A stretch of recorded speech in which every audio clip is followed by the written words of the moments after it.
we will conclude our evening with a valedictory address.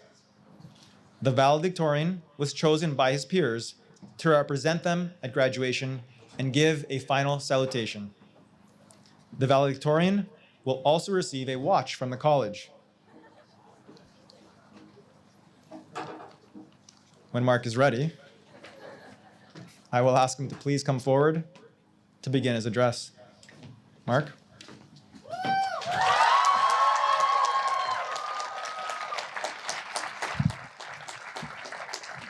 That's good. All right. Before I begin, I would like to particularly thank the teachers and administration for letting me speak today. Because throughout my time here, I usually didn't wait for their permission to do so. Although this would sometimes land me in trouble, either in the classroom or in everyone's favorite place on campus, Mr. Butsinos' office, I did learn a very valuable lesson from these experiences. It's easier to ask for forgiveness than for permission. Keeping this in mind, I'm sure all the teachers and staff have become very tired of hearing my voice over the past 8 years, so I'll try to keep this short and sweet. On behalf of the graduating class of 2022, I would like to thank the family, friends, teachers, staff, and Brother Dominic for being in attendance this evening. Words cannot express our gratitude to each and every one of you here tonight that made this day possible. To my fellow graduates, we made it. All those tears that were shed while studying for exams, and all those slips for top buttons that magically became undone right when a teacher called your name, they're in the past. We now have the future to look forward to, and tonight is the night to celebrate our huge achievements. However, tonight would not have been possible without some very special people. Some of those people, for the past 4 to 8 years, have had to put up with the detailed and descriptive response of good when they asked how our days at school were. And then there were the others who acted like the students not wearing their blazer in the hallway was a crime worthy of a prison sentence. Ms. Katz, I promise you it's really not that deep. Firstly, to all the parents and guardians here today, we owe you everything, and we don't say that enough. From the mornings when you got up at 5 to take us to practices, to the nights that you spent helping us finish projects that were due the next day that were assigned a month ago. You were there on our first day at Dell when we were nervous and scared of this new, strange school. And you are here now as we are leaving this not so new, but still pretty strange school. You also saw us obtain so many things from Dell, such as an incredible education, amazing friendships, sleep deprivation, and an extreme reliance on Spark Notes to pass English. Shaping children into fine adults who will change the world is not an easy job, but because of you, 104 of the finest young men and women that any parent could ever ask for are graduating from this incredible school today. So, for everything that you have sacrificed and done for us throughout our entire lives, from the bottom of our hearts, we thank you. Now we move on to the individuals that seem to enjoy sending us to the office a little bit too much when our masks slip down our faces this year. The teachers. As much as we tried to convince you that our printer was broken every week and genuinely made you question if high schoolers had longer attention spans than goldfish, trust me, they don't. We are truly grateful for all that you did for us, and we realize that you went above and beyond for the sole purpose of seeing us succeed. Instead of just teaching us the material that we must know for the final, you put effort into creating relationships with us that we will never forget, even when we reach an age as elderly and ancient as yours. The patience you had while we were trying to learn new concepts, the time you put into extra tutorials for those who needed help, and the countless tigers that a specific teacher assigned that had nothing to do with the course at all, are all things that we will always remember. Because of you, our time here was truly special, and the lessons you taught us will all live in our memories long after we walk through those doors in between the slip center and the office that rounded our 89.99s into 90s. Moving on to those individuals who keep the center of tears, slips, and misery, also known as the main office, operational. To Mr. Lundy, Ms. DiProspero, Mr. Vucinos, and the secretarial staff, thank you for always holding us accountable for our mistakes, especially when we were late because the subway stopped at Eglinton for 45 minutes.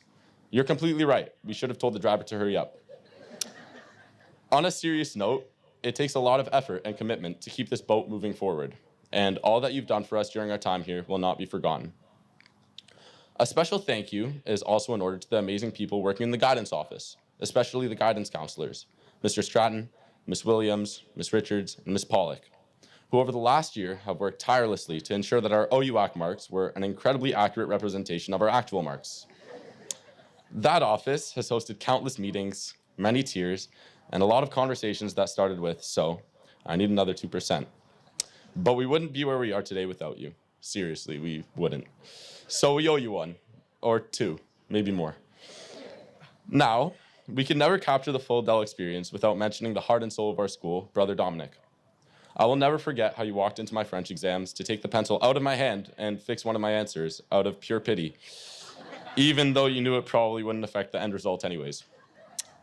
Your humility, kindness, good-heartedness, and incredible cursive writing is what keeps this boat afloat and running. And we are beyond grateful for all that you have done for us during our time at Dell. And now, to those of us who will walk through those doors today, look around at the people to your left, your right, behind you. These people are more than just peers or classmates or people that you knew from high school. They're your family, your Dell family. We grew up together, failed together, succeeded together, studied together, laughed together, and cried together. We practiced together, made mistakes together, learned from those mistakes together, got slips together, and served detentions for those slips together. To those who were here in grade 5, the survivors, we made it all the way to grade 12, still not knowing if Mr. Connors was really banging his head on the lockers outside. To those who were here in grade 8, who knew that a fork flying across a room could cause so much chaos? To those who came in grade 9, the magnifying glasses that we brought to Mr. Calder's cue card tests will never be forgotten. In grade 10, we learned that the world could change in an instant, and we pushed through that new challenge together. In grade 11, we learned how to use Microsoft Teams. That was about it, to be honest. This brings us to grade 12. In grade 12, we learned to make the most out of what was given to us. We had skip day, where no school was actually skipped. We had a night where, for some reason, we decided to sleep on the hard ground on the front lawn that, to this day, has never had any pegs put into it. Thanks to Mr. Schaefer and Mr. Bacardi, we all now know how to ask ourselves the deepest questions in life, like what was Aristotle's favorite food? And thanks to Mr. Suriel and Ms. Shortino, we can now calculate the rate at which Mr. Yantosca's beard grows in centimeters per minute. We made it through all these experiences together, and now, even though we are moving on to the next chapter of our lives, we will never forget any of these moments. But what about this next chapter in our lives? The future, being an adult, responsibility, an expected level of maturity, and a never-ending hatred and despise for taxes. These things may seem scary, and honestly, they are. We are entering the real world.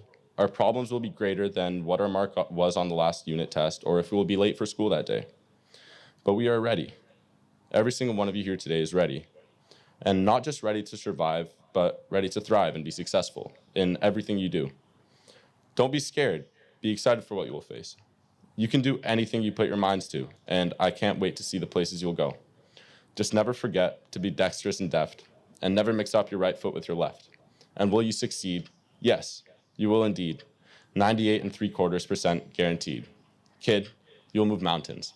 Thank you.